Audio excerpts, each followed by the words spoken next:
વિનોદભાઈની દીકરીના આજે લગ્ન હતા અને સોળે શણગાર સજેલી દીકરી આજે એટલી સુંદર લાગી રહી હતી કે જાણે સ્વર્ગમાંથી કોઈ અપ્સરા ઉતરી હોય.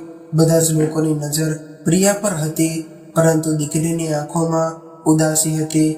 પોતાની નવી દુનિયા વસાવતા પહેલા દરેક દુલ્હનના મનમાં એક ખુશી હોય છે, પરંતુ પ્રિયા આજે ઉદાસ હતી.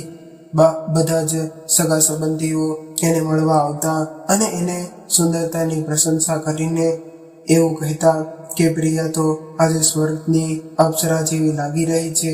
ત્યારે પ્રિયા મનમાં વિચારવા લાગી કે મેં તો મારા આવનારા જીવન માટે કેટલા બધા સપના જોયા હતા, પરંતુ મને ક્યાં ખબર હતી કે મારી સાથે આવું થવાનું છે. એ સમયે એની નાની બહેન રાધા એની પાસે આવી અને કહેવા લાગી કે દીદી, તમે શા માટે રડો છો? જુઓ તો ખરા, તમારી આંખો લાલ થઈ ગઈ છે. મને તો એવું લાગી રહ્યું છે કે તમે તમારા લગ્નથી ખુશ નથી. જુઓ દીદી, હજુ પણ સમય છે. કદાચ તમારે લગ્ન ન કરવા હોય તો મમ્મી પપ્પાને સ્પષ્ટ કહી દો. ભલે તમે મને નથી કહેતા, પરંતુ મને ખબર છે કે હજુ પણ તમે રોહનને પ્રેમ કરો છો, અને કદાચ તમે કહેતા હોય તો હું એની સાથે વાત કરું, કેમ કે આવી રીતે રડી રડીને કોઈ પણ પસંદ કરવાથી તમે ખુશ નહીં રહી શકો. ત્યારે પ્રિયા બોલી કે અરે રાધા, તું શું વાત કરી રહી છો?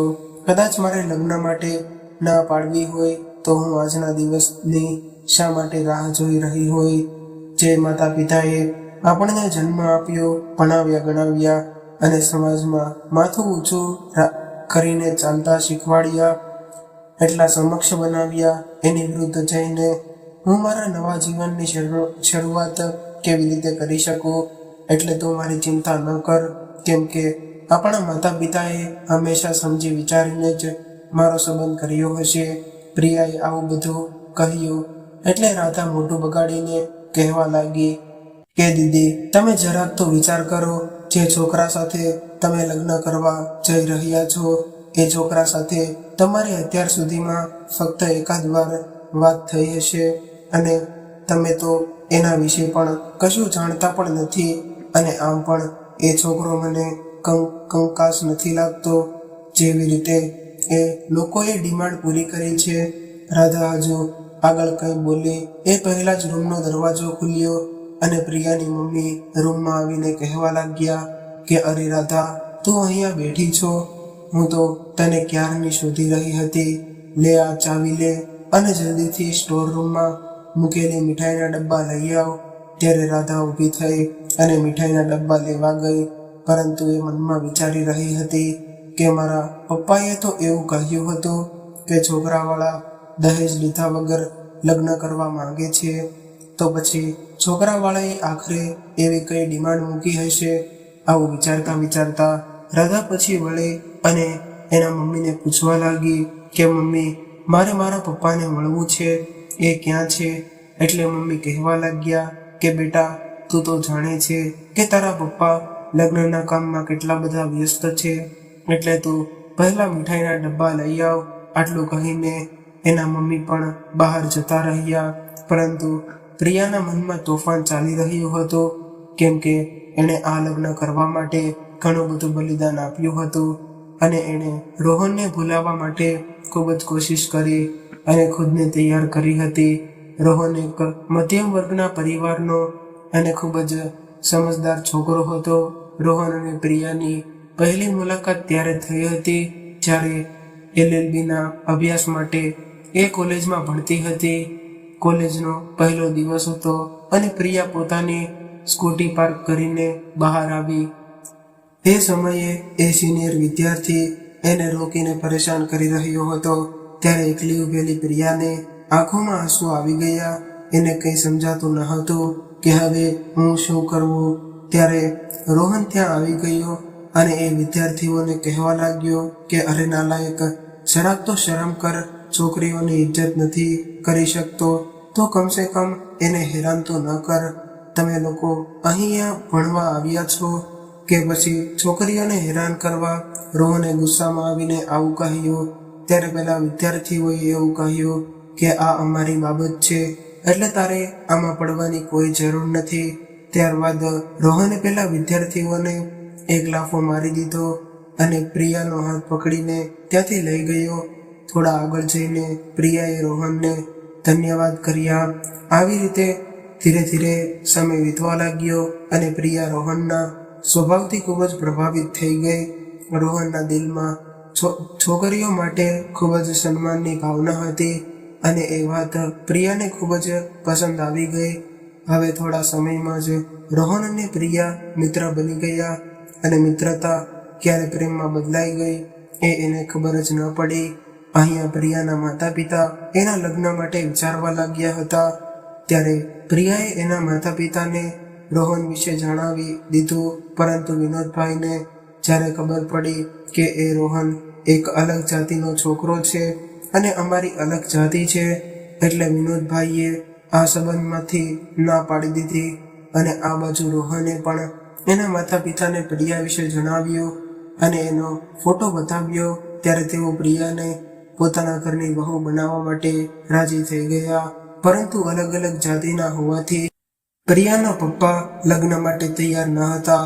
ત્યારે પ્રિયા ખૂબ જ વિનંતી કરવા લાગી અને એવું કહ્યું કે રોહનથી સારો છોકરો મને ક્યાંય નહીં મળે, કેમ કે એ વડીલોની ઇજ્જત કરવાનું જાણે છે અને છોકરીઓની ખૂબ જ ઇજ્જત કરે છે. અને સૌથી મહત્વની વાત તો એ છે કે એ મને ખૂબ જ પ્રેમ કરે છે. પરંતુ વિનોદભાઈએ પ્રિયાની કોઈ પણ વાત ન સાંભળી અને એવું કહી દીધું કે હવેથી તું રોહનથી દૂર રહેજે, એમાં જ તારી ભલાઈ છે. ત્યારબાદ ઉતાવળ કરીને વિનોદભાઈએ પોતાની દીકરીના લગ્ન કોઈ બીજી જગ્યાએ નક્કી કરી નાખ્યા. વિનોદભાઈ તો ખૂબ જ ખુશ હતા કે છોકરો સરકારી નોકરી કરે છે એટલે પ્રિયાનું ખૂબ જ ધ્યાન રાખશે. એનાથી વધારે બીજું કંઈ જાણવાની એણે કોશિશ પણ ન કરી. પ્રિયાનું દિલ તો જાણે તૂટી ગયું હતું અને મનમાં ને મનમાં ખુદને દોષી માની રહી હતી, કેમ કે એ પોતાના પિતા વિરુદ્ધ પણ જઈ શકતી નહોતી. એટલે એના પિતાએ જે છોકરો શોધ્યો હતો તેની સાથે લગ્ન કરવા માટે તેણે હા પાડી દીધી. ત્યારબાદ પ્રિયાએ કોલેજ જવાનું બંધ કરી દીધું, કારણ કે હવે એની અંદર એટલી હિંમત નહોતી કે એ રોહન સામે નજર મેળવી શકે. હવે એ ઘરે રહીને અભ્યાસ કરી રહી હતી, પરંતુ સંબંધ નક્કી થતા પહેલા પ્રિયા એક વખત પોતાની કોલેજમાં ગઈ હતી, જેથી કરીને એ રોહન પાસે માફી માંગી શકે. પરંતુ એની પાસે જઈને માફી માંગવાની વાત તો દૂર રહી, એ નજર પણ ન મેળવી શકી. ત્યારે રોહને કહ્યું કે પ્રિયા હતું ઠીક તો છે ને. એટલે પ્રિયા કહેવા લાગી કે રોહન મને માફ કરી દે. આટલું કહેતા જ પ્રિયાની આંખોમાં આંસુ આવી ગયા. ત્યારે રોહને કહ્યું કે પ્રિયા, તારે માફી માંગવાની કોઈ જરૂર નથી. તે તો તારા પપ્પાને મનાવવાની પૂરી કોશિશ કરી હતી, પરંતુ કદાચ આપણા નસીબમાં આવું ન લખ્યું હશે. કંઈ વાંધો નહીં પ્રિયા, હું હમણાં તારો મિત્ર હતો અને આગળ પણ મિત્ર બનીને રહીશ અને જીવનમાં ક્યારેય પણ તારે મારી જરૂર પડે ત્યારે મને યાદ કરી લેજે. હું હંમેશા તારો સાથ આપીશ. હવે જ્યારે પ્રિયાની પિતરાઈ બહેનો એના રૂમમાં આવી ત્યારે પોતાની જૂની યાદોમાં ખોવાયેલી પ્રિયા અચાનક વર્તમાનમાં આવી ગઈ. એટલે તેની બહેનો કહેવા લાગી કે જુઓ તો ખરા, દુલ્હનની મહેંદી કેટલી સરસ લાગી રહી છે અને તો એવું લાગે છે કે તેનો પતિ તેને ખૂબ જ પ્રેમ કરશે. પરંતુ પ્રિયાનું મન વિચલિત હતું, એટલે હમણાં આવું છું એવું કહીને એ રૂમની બહાર આવી ગઈ અને એના પિતાને શોધવા લાગી. ત્યારે જ એના પિતા કોઈ સાથે ફોનમાં વાત કરી રહ્યા હતા અને એ એવું કહી રહ્યા હતા કે જુઓ વેવાઈ, સમજવાની કોશિશ કરો. તમારા કહેવા પ્રમાણે ઘરના બધા જ લોકો માટે કપડાં, ઘરેણાં અને 10 લાખ રૂપિયાની વ્યવસ્થા કરી છે અને તમે તો જાણો છો કે લગ્નમાં બીજા ઘણા બધા ખર્ચા હોય છે અને તમે તો અમારી હેસિયતથી પણ વધારે વ્યવસ્થા કરી છે. પરંતુ હવે તમે 15 લાખ રૂપિયા અને કારની વ્યવસ્થા કરવાનું કહી રહ્યા છો, તો આ બધું આટલા બધા ઓછા સમયમાં અમે કેવી રીતે કરી શકીશું? આટલું કહેતા જ ફોન કાપીને પ્રિયાના પિતાજીની સહાય બનીને સોફા પર બેસી ગયા. ત્યારે એના મમ્મી કુસુમબેને પૂછ્યું કે શું કહ્યું વેવાઈએ. એટલે વિનોદભાઈ કહેવા લાગ્યા કે એમણે એવું કહ્યું કે અમે તો તમારી આગળ અમારી ઈચ્છા મૂકી દીધી છે, બાકી તો તમે સમજદાર છો. એવું કહીને એણે ફોન કાપી નાખ્યો. હવે તો મને એ નથી સમજાતું કે આપણા એટલા ઓછા સમયમાં આટલા બધા પૈસાની વ્યવસ્થા કેવી રીતે કરવી. એ જ સમયે પ્રિયાને પોતાની સામે ઊભેલી જોઈને એ હેરાન રહી ગયા. ત્યારે પ્રિયા કહેવા લાગી કે પપ્પા, તમે આ બધી વાતો મારાથી કેમ છુપાવી હતી? શું તમે 10 લાખ રૂપિયા એ લોકોને દહેજમાં આપી રહ્યા છો? ત્યારે એના મમ્મીએ કહ્યું કે પ્રિયા, તું શું બોલી રહી છો? અત્યારે તું તારા રૂમમાં જા. એટલે પ્રિયા બોલી કે મમ્મી, પરંતુ આ બધું ખોટું કહેવાય. એક બાજુ તમે તમારી દીકરીને વકીલાતનો અભ્યાસ કરાવી રહ્યા છો અને એવું સમજી રહ્યા છો કે હું બીજા લોકોને ન્યાય અપાવી શકું, અને બીજી બાજુ તમે ખુદ અન્યાય સહન કરી રહ્યા છો. અરે, મારું ઘર વસાવવા માટે મારા માતા પિતા રસ્તા પર આવી જાય એ હું સહન નહીં કરી શકું. ત્યારે એના પપ્પાએ કહ્યું કે પ્રિયા બેટા, તું ચિંતા ન કરતી, બધી જ વ્યવસ્થા થઈ જશે. એટલે પ્રિયા કહેવા લાગી કે પપ્પા, વાત એ નથી કે વ્યવસ્થા થશે કે નહીં, પરંતુ વાત સાચા અને ખોટાની છે, અને ખોટી વાતનો સ્વીકાર કરવો એ મારા માટે સ્વભાવમાં નથી. એના પપ્પા કહેવા લાગ્યા કે અરે બેટા, દહેજ તો દુનિયાની રીત છે અને દરેક દીકરીના માતા પિતા આપતા હોય છે. અરે તો વિચાર તો કર કે એ છોકરો સરકારી નોકરી કરે છે એટલે થોડી ઘણી ડિમાન્ડ તો કરવાના છે. ત્યારે પ્રિયા બોલી કે પપ્પા, મેં ક્યારેય એવું નથી કહ્યું કે સરકારી નોકરી કરવાવાળા છોકરા સાથે મારા લગ્ન કરાવો, અને કદાચ એ લોકો અત્યારથી દહેજની માંગ કરી રહ્યા છે તો એવા ઘરમાં મારો સંબંધ નક્કી કરવાની શું જરૂર છે? એટલે એની માં કહેવા લાગી કે પ્રિયા, આવી રીતે તારા પપ્પા સાથે વાત કરવાની તારી હિંમત કેવી રીતે થઈ? તું અત્યારે જ તારા રૂમમાં જા. આવું કહીને પ્રિયાને એના રૂમમાં મોકલી દીધી. અને વિનોદભાઈ કહેવા લાગ્યા કે તું હમણાં જ વેવાઈ સાથે વાત કરું છું, અને મને વિશ્વાસ છે કે એ આપણી સાથે વાત જરૂર સમજશે. અને આ બાજુ પ્રિયા પણ આવા બધા વિચાર કરીને ખૂબ જ ચિંતા કરી રહી હતી કે આખરે શું કરી શકાય. એ પોતાના રૂમમાં ઉદાસ થઈને બેઠી હતી. એને કંઈ સમજાતું ન હતું કે મારે શું કરવું. ત્યારે એ વિચારવા લાગી કે મારે મારા થવાવાળા પતિ મહેશને ફોન કરવો જોઈએ, કારણ કે એ ભણેલા ગણેલા છે અને સરકારી નોકરી કરે છે, એટલે એ દહેજ દેવા દૂષણોને પક્ષ નહીં લે. થોડો વિચાર કરીને પ્રિયાએ મહેશને ફોન કર્યો અને કહેવા લાગી કે મારે તમારી સાથે એક જરૂરી વાત કરવી છે. એટલે મહેશ બોલ્યો કે અરે પ્રિયા, આજે આપણા લગ્ન છે, એનાથી વધારે મહત્વની વાત શું હોઈ શકે? અત્યારે પ્રિયાએ કહ્યું કે આજથી વાત ખૂબ જ જરૂરી છે. ત્યારે મહેશે કહ્યું કે પ્રિયા, અત્યારે મારી જાન તો અહીંયાથી નીકળી ગઈ છે અને અડધા કલાકમાં અમે ત્યાં પહોંચી જઈશું. એટલે તું ત્યાં પહોંચીને હું તારી સાથે વાત કરી લઈશ. ઠીક છે મહેશ, હું અહીંયા તમારી રાહ જોઉં છું. આવું કહીને પ્રિયાએ ફોન મૂકી દીધો. હવે પ્રિયાના મનમાં આશાનું એક કિરણ જાગ્યું હતું, પરંતુ હજુ તેનું મન બેચેન હતું. થોડા સમય બાદ જાન આવી ગઈ. ત્યારે પ્રિયા ખૂબ જ આતુરતાપૂર્વક મહેશની રાહ જોવા લાગી, પરંતુ થોડા સમય પછી પણ એ આવ્યો નહીં. એટલે પ્રિયાએ મહેશને ફોન કર્યો.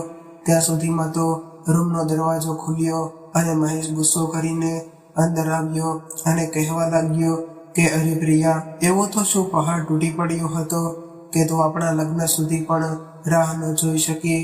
હવે જલ્દીથી મને એ જણાવ કે તારે શું કરવું છે? ત્યારે પ્રિયા કહેવા લાગી કે મહેશ, મને એ જાણવા મળ્યું છે કે તમારા મમ્મી પપ્પાએ મારા પપ્પાએ પાસે 15 લાખ રૂપિયા અને એક નવી કાર દહેજમાં માંગી છે.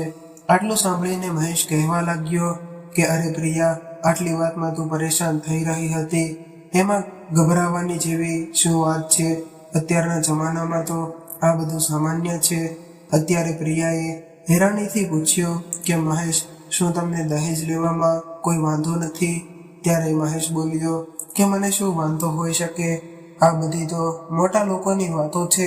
અને પ્રિયા, મારા પપ્પાએ તો 15 લાખ રૂપિયા અને કારની ડિમાન્ડ રાખી છે, પરંતુ તને ખબર છે કે અમારી જાતિમાં તો 1 કરોડ રૂપિયા સુધીનો દહેજ તો સામાન્ય વાત છે. પોતાના થવાવાળા પતિની આવી વાતો સાંભળીને પ્રિયા ચોંકી ગઈ. એટલે એણે એવું કહ્યું કે જ્યારે આપણી પહેલી મુલાકાત થઈ હતી ત્યારે તો તમે એવું કહ્યું હતું કે તમે સમાજ સુધારણા કરવામાં વિશ્વાસ રાખો છો અને ક્યાંય પણ ખોટું થવા નથી દેતા. ત્યારે તમે તેનો વિરોધ કરો છો, એનો મતલબ એ થયો કે તમારી હકીકત કંઈક જુદી છે. ત્યારે મહેશ બોલ્યો કે પ્રિયા, મારા પપ્પાએ દહેજની વાત તો પહેલા જ કરી દીધી હતી અને તારા પપ્પાએ આ વાતને કોઈ વાંધો ન હતો અને તારા પપ્પાએ ખુદ દહેજમાં 15 લાખ રૂપિયા આપવાની હા પાડી હતી. એટલે જ મારા પપ્પાએ સંબંધ નક્કી કર્યો હતો, પરંતુ તારા પપ્પાએ તને આ વિષયમાં નથી જણાવ્યું, તો એમાં મારો કોઈ વાંક નથી. આવું સાંભળીને પ્રિયાને મનમાં ખૂબ જ ગુસ્સો આવી રહ્યો હતો. એટલે એ કહેવા લાગી કે 15 લાખ રૂપિયા મારા પપ્પા એની મરજીથી આપી રહ્યા છે, તો પછી આજે તમારા તરફથી નવી કાર આપવાની ડિમાન્ડ કેવી રીતે આવી ગઈ? અને મહેશ, મારી વાત કાન ખોલીને સાંભળી લ્યો કે કદાચ આ લગ્ન દહેજ વગર ન થઈ શકે એમ હોય તો મારે આ લગ્ન નથી કરવા. પ્રિયાનો આવો જવાબ સાંભળીને મહેશ ચોંકી ગયો અને એ કહેવા લાગ્યો કે ઠીક છે પ્રિયા, તને કાર આપવાથી પ્રોબ્લેમ હોય તો હું તારા પપ્પા સાથે વાત કરીને કારનો કિસ્સો ખતમ કરી દઉં છું. હું મારા પપ્પાને સમજાવી દઈશ, એટલે હવે પછી એ કાર બાબતે તારા પપ્પા સામે કોઈ પણ પ્રકારની ડિમાન્ડ નહીં કરે. પ્રિયા, હવે ઘણું મોડું થઈ ગયું છે અને બહાર બધા વિચારી રહ્યા છે કે વરરાજો ક્યાં ગયો છે. આટલું કહીને મહેશ ત્યાંથી નીકળી ગયો. મહેશની વાત સાંભળીને પ્રિયાને સંતોષ નહોતો થયો, પરંતુ એના પિતાની ઇજ્જતનો વિચાર કરીને એ ચૂપ રહી ગઈ. થોડી વાર બાદ મહેશે પ્રિયાને ફોન કર્યો અને એવું કહ્યું કે મેં મારા પપ્પા સાથે વાત કરી લીધી છે, અને એ માની ગયા છે. આટલું કહીને એણે ફોન મૂકી દીધો, પરંતુ મહેશના વિચારો જાણીને એને એટલી પણ ખબર પડી ગઈ હતી કે મહેશ એના માટે એક યોગ્ય છોકરો નથી, કેમ કે એ બંનેના વિચારો એકબીજા સાથે જરા પણ મળતા ન હતા.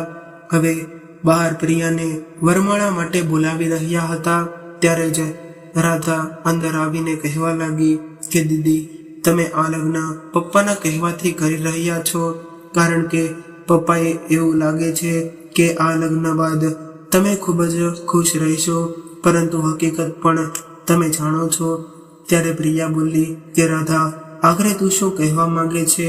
હું એક ડરપોકની જેમ અહીંયાથી ભાગી જાઉં અને મમ્મી પપ્પાની ઇજ્જત પર દાગ લગાવી દઉં અને એને અપમાન ભર્યું જીવન જીવવા માટે મજબૂર કરી દઉં? અરે, લોકોએ એને અલગ અલગ પ્રકારના પ્રશ્નો પૂછવા લાગશે અને હું આવું કરીશ તો મારા પપ્પા સમાજમાં માથું ઊંચું કરીને ચાલવાને લાયક નહીં રહે. હું આટલી સ્વાર્થી ન બની શકું કે મારા મમ્મી પપ્પાને અધવચ્ચે છોડીને જતી રહું. ત્યારબાદ પ્રિયા જ્યારે બહાર આવી તો બધા જ લોકોની નજર એના પર હતી. હવે વરમાળાની રસમ પૂરી થઈ ત્યારે વર વધુ ખુરશી પર બેઠા. હવે બધા જ મહેમાનો એક પછી એક સ્ટેજ પર આવીને વર વધુને આશીર્વાદ આપવા લાગ્યા. આશીર્વાદ સમારોહ પત્યા બાદ એક બાજુ મહેમાનો જમવાના લાગ્યા તો બીજી બાજુ મહેમાનોના ફ્રેન્ડ ડીજેની ધૂન સાથે નાચતા લાગ્યા. થોડી વાર બાદ એ લોકો મહેશને પણ ડાન્સ કરવા માટે લઈ ગયા અને આ બાજુ પ્રિયાને એની બહેનપણીઓએ પોતાની પાસે બેસાડી દીધી. ફેરા ફરવામાં હજુ ઘણો સમય બાકી હતો અને પ્રિયાની બહેનપણીઓ એનું મૂડ ઠીક કરવા માટે એની સાથે હસી મજાક કરી રહી હતી. પરંતુ મહેશની વાતોથી પરેશાન થઈ રહેલી પ્રિયા વિચારવા લાગી કે એક બાજુ રોહન હતો કે જેની મારી આંખોમાં એક આંસુ પણ નહોતો આવી શકતો, અને બીજી બાજુ આ વરરાજો છે જેને પોતાની થવાવાળી પત્ની કરતા પોતાના સ્ટેટસની વધારે પડી છે. થોડી વાર બાદ મ્યુઝિક બંધ થઈ ગયું અને મહેશના બધા જ ફ્રેન્ડ જમવા જતા રહ્યા. ત્યારે પ્રિયાએ જોયું કે મહેશ ત્યાં હાજર નહોતો અને બેઠા બેઠા પ્રિયાને પણ ખૂબ જ થાક લાગી રહ્યો હતો. એટલે કુસુમબેને પ્રિયાને રૂમમાં જઈને થોડી વાર આરામ કરવાનું કહ્યું. એટલે રાધા અને એની બહેનપણી શેફાલી અને ત્યાંથી લઈ ગઈ. પરંતુ જ્યારે તેઓ રૂમમાં તરફ જવા લાગ્યા ત્યારે તેને કંઈક અવાજ સંભળાયો કે વાહ મહેશ, ખૂબ જ મજા આવી ગઈ, પાર્ટી તો ખૂબ જ સરસ હતી. અરે મહેશ, તે અત્યારે તો આ બધી વાતો ખૂબ જ સારી રીતે સંભળાવી લીધી છે, પરંતુ ક્યારેક પ્રિયા ભાભીની સામે આવી હકીકત આવી જશે ત્યારે તો શું થશે? ત્યારે મહેશ બોલ્યો કે યાર, એકવાર લગ્ન થઈ જાય બાદ શું તકલીફ થવાની છે? મારે તો કોઈ પણ રીતે આ લગ્ન પતી જાય ત્યાં સુધી તો આ વાત સાંભળવાની છે. અને આ વાતની તો મને પહેલેથી જ ખબર છે કે પ્રિયા દહેજની વિરોધી છે. અને કદાચ મેં આ વાતને સાંભળી ન હોત તો પ્રિયા લગ્ન કરવા માટે ના પાડી દેત અને આવું થયું હોત તો મારું અને મારા પરિવારનું કેટલું બધું અપમાન થઈ જાત. હું તો સીધો જ મારા સસરા પાસે પહોંચી ગયો અને એને જણાવી દીધું કે તમારી લાડકી દીકરીએ મને ઘણું બધું સંભળાવી દીધું છે. બસ પછી શું થવાનું હતું? આ વાત માટે એમણે મારી પાસે માફી માંગી લીધી અને અત્યાર સુધીમાં દહેજમાં જે ગાડી આપવા માટે એ લોકો આનાકાની કરી રહ્યા હતા એ હવે ગાડી આપવા માટે પણ તૈયાર થઈ ગયા છે. પરંતુ આ બધી લેવડ દેવડની કોઈ પણ વાત પ્રિયાની સામે ન આવે એનું ધ્યાન રાખવાનું છે. ત્યારે એના મિત્રએ કહ્યું કે એનો મતલબ એવો થયો કે પ્રિયા ભાભીને ખબર પણ ન પડી અને તમે બધું જ દહેજ મળી જશે. ત્યારે મહેશ બોલ્યો કે હા, દહેજ તો બીજે ક્યાંક લગ્ન કર્યા હોત તો પણ મળી જાત, પરંતુ પ્રિયા જેવી સુંદર અને ભણેલી ગણેલી છોકરી મળવી ખૂબ જ મુશ્કેલ છે. મારે તો ફક્ત દેખાવમાં સુંદર હોય એવી છોકરી સાથે લગ્ન કરવા હતા, બાકી મગજ તો હું એનું ઠેકાણે લાવી દઈશ. મહેશની આવી વાત સાંભળીને પ્રિયાને પોતાના કાન પર વિશ્વાસ નહોતો થઈ રહ્યા. ત્યારે એના મિત્રએ કહ્યું કે મહેશ, તે ભાભીની આટલી બધી વાતો ચૂપચાપ રહીને કેવી રીતે સાંભળી લીધી? ક્યાંક એવું ન થાય કે આપણો મિત્ર ભાભીની સામે એક ડરપોક બિલાડી બની જાય. ત્યારે મહેશ બોલ્યો કે બસ એકવાર લગ્ન થઈ જવા દે, ત્યારબાદ જેટલી વાતો એણે મને સંભળાવી છે એનો તો વ્યાજ હું સાથે હિસાબ લઈશ. સૌથી પહેલા તો હું તેની વકીલાત છોડાવી દઈશ, કેમ કે તેની વકીલાતના લીધે તેની જીભ વધારે ચાલે છે. એટલે લગ્ન બાદ એના પપ્પાની ભરીને પાંખો કાપીને એના મોઢા પર તાળું જ ન મારી દઉં તો મારું નામ મહેશ નહીં. આવી બધી વાતો સાંભળીને પ્રિયા ચોંકી ગઈ અને એની બહેનપણી અને રાધાની હેરાનીનો ઠેકાણો ન રહ્યો. ત્યારબાદ પ્રિયા દોડતી એના રૂમમાં જતી રહી અને જોરથી રડવા લાગી. અને એની આવી હાલત જોઈને રાધા પણ સહન ન કરી શકી, એટલે એ પણ એના પપ્પાને ફોન કર્યો અને વિનોદભાઈ એ સમયે મંડપની તૈયારી કરી રહ્યા હતા. ત્યારે રાધાએ કહ્યું કે પપ્પા, તમે જલ્દીથી રૂમમાં આવો, તમારી સાથે ખૂબ જ જરૂરી વાત કરવી છે. ત્યારબાદ વિનોદભાઈ બધી જ તૈયારીઓ છોડીને પ્રિયાના રૂમમાં આવ્યા અને એની પાસે પાછળ કુસુમબેન અને એના ભાઈ એટલે કે પ્રિયાના મામા પણ આવી ગયા. એટલે રાધા કહેવા લાગી કે પપ્પા, તમે જલ્દી દીદી સાથે ક્યાં જન્મનો બદલો લઈ રહ્યા છો કે તમે એના લગ્ન આવા ઘરમાં કરાવી રહ્યા છો? ત્યારે કુસુમબેન બોલ્યા કે રાધા, તારા પપ્પા સાથે વાત કરવાની આ રીત છે. એટલે રાધા બોલી કે મારી બહેનની આખી જિંદગી આ ઉપર લાગી છે અને તમે એ રીત શીખવાડી રહ્યા છો. એકવાર દીદીની તરફ તો જુઓ તો ખરા કે એની કેવી હાલત થઈ ગઈ છે. ત્યારે વિનોદભાઈએ પૂછ્યું કે પ્રિયા બેટા, તું કેમ રડી રહી છો? પરંતુ પ્રિયા કંઈ બોલી નહીં.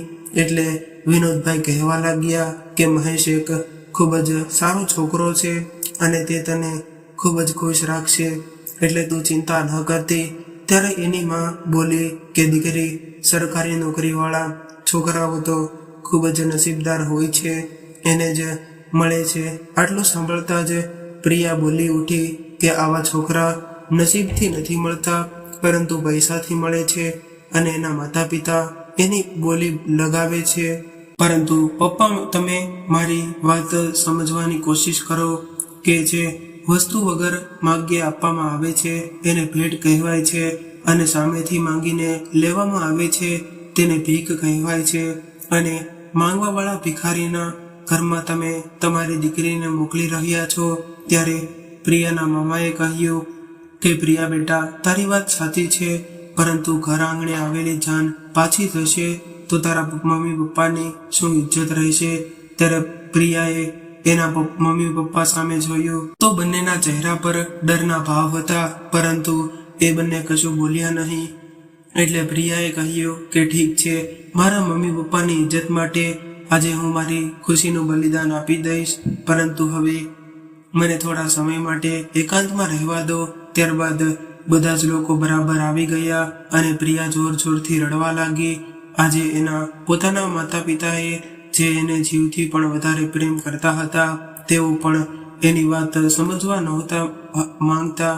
હવે તે ફેરા લેવા માટેનો સમય થઈ ગયો હતો અને વારંવાર રડવાને લીધે પ્રિયાનો ચહેરો બગડી ગયો હતો. એટલે શેફાલીએ એને ફરીથી તૈયાર કરી અને એના મમ્મી પપ્પાના કહેવાથી એ પ્રિયાને મંડપમાં લઈ આવી. ત્યારે પ્રિયાના ચહેરા પર કોઈ પણ ભાવ નહોતો. એને જેમ કહેવામાં આવતું એવી રીતે એ કઠપુતળીની જેમ કરી રહી હતી. ફેરા લીધા બાદ વિનોદભાઈએ પ્રિયાનું કન્યાદાન કર્યું અને એને હાથ વરરાજાના હાથમાં આપી દીધી અને લગ્ન સંપન્ન થઈ ગયા. અને એની સાથે જ પ્રિયાની બધી ઘટી આશા પણ ખતમ થઈ ગઈ.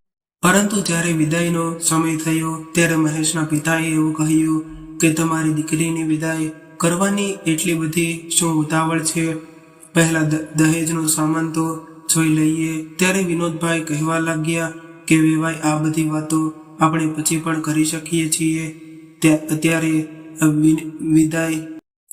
અત્યારે વિદાય તો થઈ જવા દો. ત્યારે મહેશના પિતા ઊંચા અવાજે બોલ્યા કે નહીં વેવાય, અત્યાર સુધી અમારા હાથમાં 15 લાખ રૂપિયા નથી આવ્યા અને અહીંયા તો ક્યાંય કાર પણ નજરમાં નથી આવી રહી.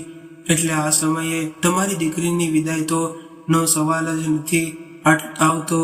ચાલ બેટા મહેશ, આ લોકો આપણને કશું જ આપવા માટે તૈયાર ન હોય તો જાન દુલ્હન વગર જ અહીંથી પાછી થશે. મહેશના પિતાએ આવું કહ્યું, પરંતુ મહેશ ત્યાંથી આવ્યો નહીં. ઉપરથી એણે પ્રિયાનો હાથ જોરથી પકડી લીધો. એટલે એના પિતા કહેવા લાગ્યા કે મહેશ, હજુ તારા લગ્ન થયા છે ત્યાં તો તું તારી પત્નીનો ગુલામ થઈ ગયો છો. છોડી દે આ છોકરીનો હાથ.